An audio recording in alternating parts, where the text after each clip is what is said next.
आपण अनेकदा भगवद्गीतेबद्दल ऐकतो, पण ती खरंच काय आहे? ती फक्त एक प्राचीन ग्रंथ आहे की त्याहूनही अधिक काहीतरी?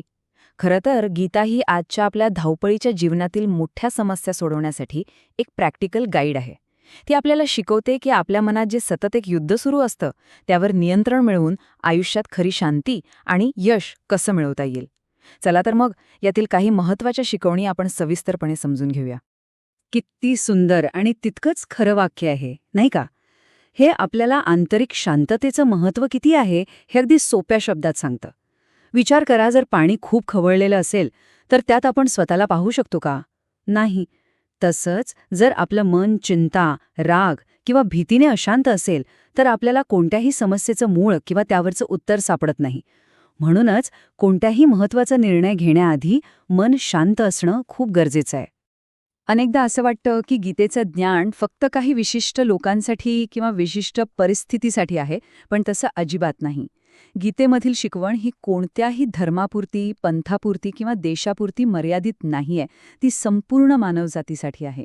आपली पार्श्वभूमी काहीही असो, प्रत्येकाला आयुष्यात यश, शांती आणि चांगले नातेसंबंध मिळवण्यासाठी हा एक कालातीत म्हणजे युनिव्हर्सल मार्गदर्शक आहे.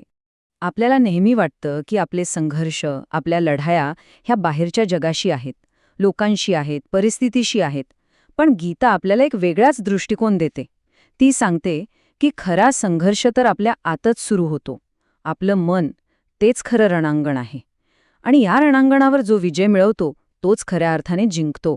गीतेमध्ये मनाला सारथी म्हटलंय.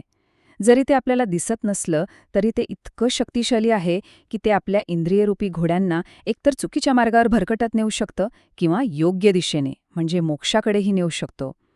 सगळा खेळ हाच आहे की हा सारथी आपल्या नियंत्रणात आहे की नाही. हीच गोष्ट अजून सोप्या पद्धतीने समजून घेण्यासाठी हे रथाचं रूपक बघा. इथे आत्मा म्हणजे आपला खरा मी हा रथाचा मालक आहे आणि मन ते आहे सारथी. आता विचार करा, जर सारथीच चंचल असेल, जर तोच मालकाचा ऐकत नसेल तर तो इंद्रियरूपी घोड्यांना कुठेही भरकटत घेऊन जाईल.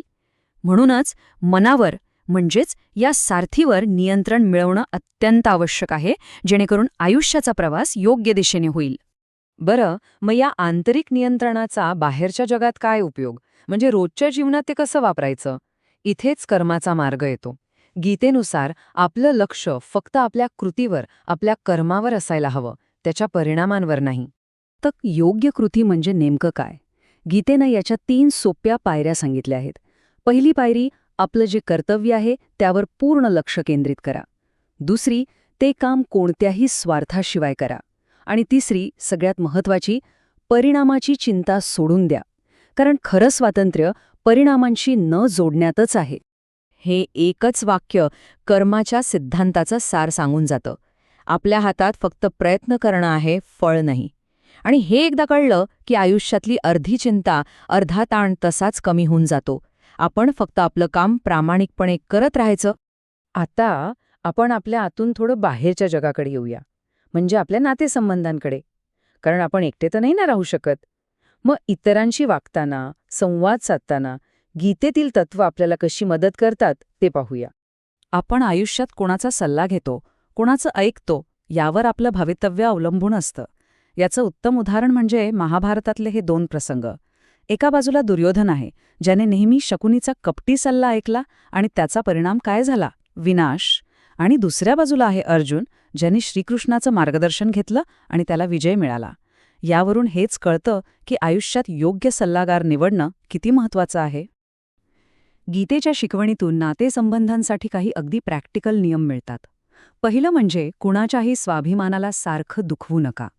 दुसरं, जे लोक फक्त स्वतःच्या फायद्यासाठी आपल्यासोबत आहेत त्यांच्यापासून लांब राहा. तिसरं, विश्वास जरूर ठेवा, पण थोडी सावधगी बाळगा, कारण कधीकधी आपलेच दात आपल्या जिभेला चावतात. आणि सगळ्यात महत्त्वाचं, कोणत्याही नात्यात हेतू शुद्ध असणं गरजेचं आहे, कारण तोच संपला की मोठ्यातलं मोठं नातंही कमकुवत होतं. तर आत्तापर्यंत आपण मन, कर्म, नातेसंबंध याबद्दल बोललो. पण या सगळ्याचा उद्देश काय आहे? या सगळ्याच्या मुळाशी काय आहे? ते म्हणजे चिरस्थायी शांती मिळवणं. एक अशी मनस्थिती जिथे बाहेर काहीही घडत असलं तरी आतून आपण शांत आणि स्थिर असतो. आणि या शांतीच्या मार्गात 3 मोठे अडथळे आहेत. ज्यांना गीतेमध्ये विनाशाचे 3 दरवाजे असं म्हटलंय. ते आहेत काम म्हणजे वासना, क्रोध म्हणजे राग आणि लोभ म्हणजे लालसा. जोपर्यंत आपण या 3 गोष्टींवर नियंत्रण मिळवत नाही, तोपर्यंत खरी शांती मिळणं जवळजवळ अशक्य आहे. आपल्या सगळ्यांच्या मनात कुठेतरी मृत्यूची भीती असते, ही एक सगळ्यात मोठी चिंता आहे. पण यावर गीता काय सांगते बघा, की जन्म आणि मृत्यू हे जीवनाच्या चक्राचे अटळ भाग आहेत. जे होणारच आहे ते अटळ आहे, आणि जे अटळ आहे त्याचा स्वीकार केल्यानेच मनाला दुःख आणि चिंतेपासून मुक्ती मिळते. आणि मग शेवटी खरी शांती कशी मिळते याचं उत्तर एकाच गोष्टीत आहे: अहंकार आणि आसक्ती सोडणं. जोपर्यंत मी आणि माझे ही भावना मनात आहे, तोपर्यंत इच्छा, अपेक्षा आणि दुःख असणारच. जेव्हा ही भावना नाहीशी होते, तेव्हाच मन पूर्णपणे शांत आणि स्थिर होतं. तर हे सगळं ऐकल्यावर एक प्रश्न स्वतःला विचारायला हवा. या प्राचीन ज्ञानाच्या प्रकाशात आज आपण आपल्या आयुष्यात असा कोणता एक छोटासा बदल करू शकतो, ज्यामुळे आपलं जीवन अधिक शांत, समाधानी आणि अर्थपूर्ण होईल? जरा विचार करा.